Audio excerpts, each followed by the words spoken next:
Welcome back, voodoo dolls, to another creepy video. I have a couple of announcements at the end of this video, and I want to start exploring more subreddits every other week, but I will still always read from Let's Not Meet because that subreddit is just so chilling and so creepy. Like, I get shivers every time I read from there. This week, I'm going to be reading from Unsolved Mysteries. Give this video a like if you want me to read more stories from Unsolved Mysteries in the future. The Unsolved Slaying of Albert and Joan Muzello. I made a short video on the murder of Albert and Joan Muzello, an elderly couple who were shot to death 13 years ago. This murder is a head-scratcher. They lived in a gated community in Montreux, Reno, Nevada. However, the cameras did not catch anyone suspicious coming in through the gate. Also, there were no signs of a forced entry, and nothing of value was stolen. Although they were well off, they were not flashy with their money, and they did not employ anyone to work on the house. No gardeners, maids, etc. They also had no known enemies.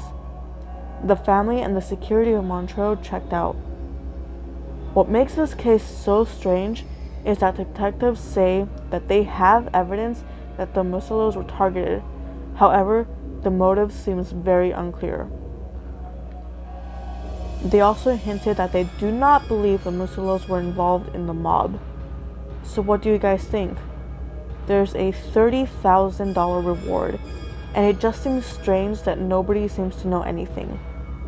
Link of the video that goes into more detail. Some people say that they suspect the children of being the murderers, such as this person named Magnolia20. Far-fetched, and I hate to assume something so terrible. But what if one of their children hired someone to do this to get financial gain, since they were obviously very well off? The other thing I'm thinking is a psychopath in the neighborhood wanted to test the waters and randomly chose them. In 2016, a girl was found hanged and tied up at a beach in Brazil. And I'm Matheus Zamora, an independent reporter from Santa Catarina, a south state of Brazil. And last year, together with a colleague, I published a series of chapters on the story of a girl whose brutal death was taken by police as a possible suicide. We've translated our work to English. Sorry for any language problem, and we'd like to hear your stories about this case. Sorry for the length of the 60-minute read. Originally, this was published in a 5-part story in Portuguese. So I'm not going to read the full 60 minutes because I don't want to, but I will read the short synopsis. In 2016, a corpse was found tied up, gagged, and hanged in a mangrove tree on a beach in São José, located in the Brazilian state of Santa Catarina. It was Myra Dos Santos, a 22-year-old girl from Gaspar. Despite the brutality, the case was never taken seriously by the police, which led us to an investigative work that lasted for more than a year and a half. Here is the English complete version.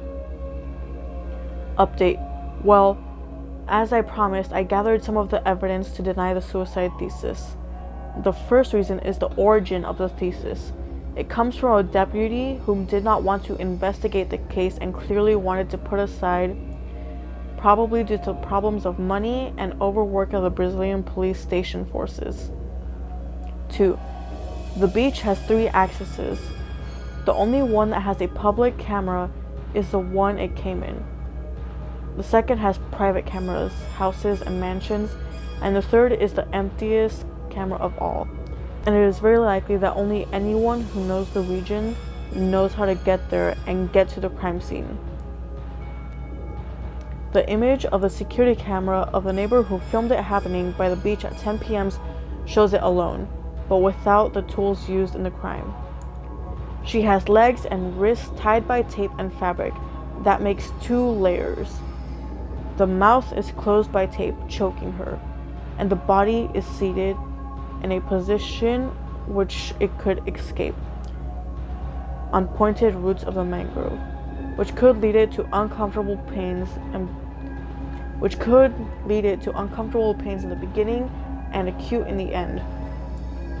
Not only did she have this suspected ex-boyfriend of the police who is an alibi as a secret lover involved in the drug trade in the area.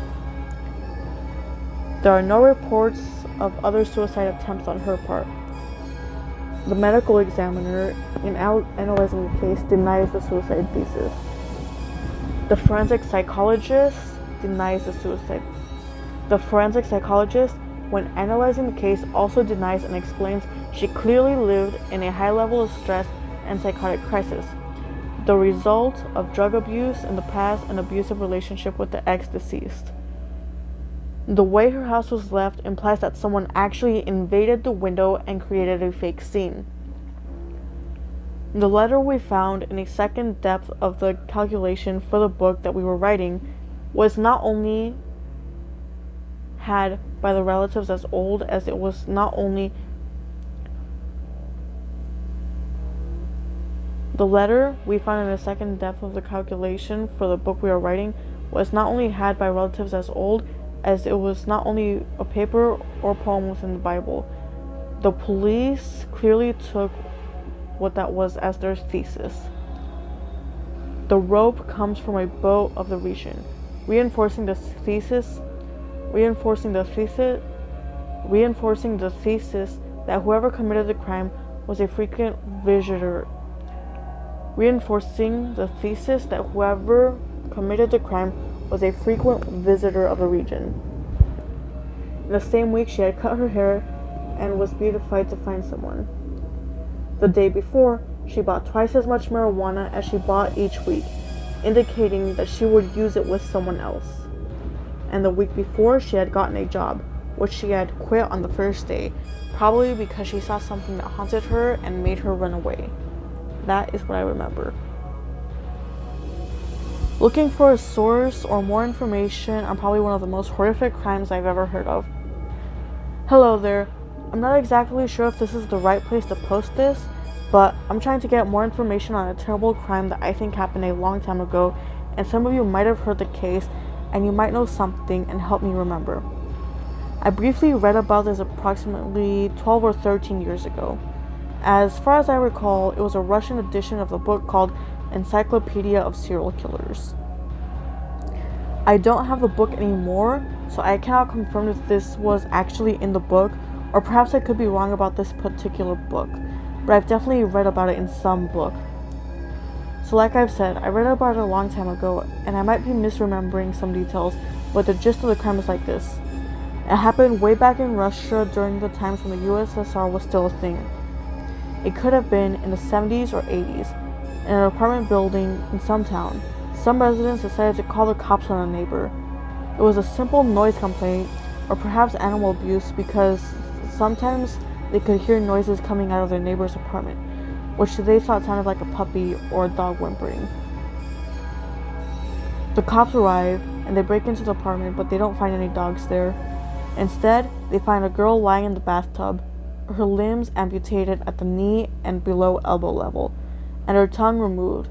So the bastard who did it kidnapped the girl, amputated her limbs, cauterized and healed the wounds, and sustained her life and raped her repeatedly. God only knows how long she's been there. The whimpering was the sound of her crying as she tried to climb out of the bathtub unsuccessfully. I don't remember the exact age of the girl, but she was definitely young and underage. I don't remember if they caught the guy or any other details from the story, so I was wondering if someone could fill in the gaps. And basically, this is actually not real. It was someone's messed up wet dream. And this one is one that is about to be solved. Or maybe has already been solved. It's 5 days old, so it's probably already been solved, but here we go anyways. The Daily Beast. A new break in Maddie McKinnon case centers on killer pedophile. The Daily Beast has a new story about investigators zeroing in on a pedophile who allegedly shared very specific information regarding her disappearance. Investigators in Portugal and the UK say they are homing in on two of the strongest leads that they have found in recent years. Not Forgotten, a new Netflix doc, Madeleine McCann, taken by sex traffickers Barbie Latsa-Nadu.